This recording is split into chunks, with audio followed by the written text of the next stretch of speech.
বাড়িতে আসলে সবচেয়ে মজার জিনিস এই যে প্রাকৃতিক বাতাস, এদের শব্দ। কালকে সারাদিন বৃষ্টি হয়েছে, এবার আজকে ভোর থেকে বৃষ্টি হই ভাব, কিন্তু বৃষ্টি হচ্ছে না। মিষ্টি মিষ্টি রোদ বা ছায়া, এই যে বাতাসে গাছের পাতার মরমরানের শব্দ। কার কাছে কেমন লাগে জানি না, আমার কাছে খুবই ভালো লাগে। বৃষ্টি আসবে ভাব, কিন্তু বৃষ্টি আসবে না।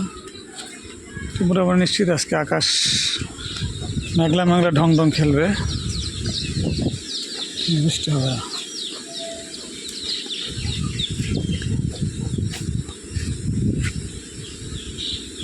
মেঘলা মেঘলা ঢং ঢং খেলবে, বৃষ্টি হবে না। যে বাতাসের পাতাগুলো নড়তেছে মিষ্টি মিষ্টি করে।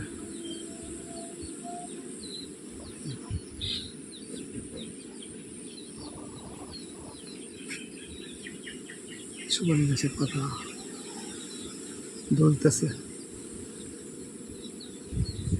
এটাকে বলে সৌন্দর্য।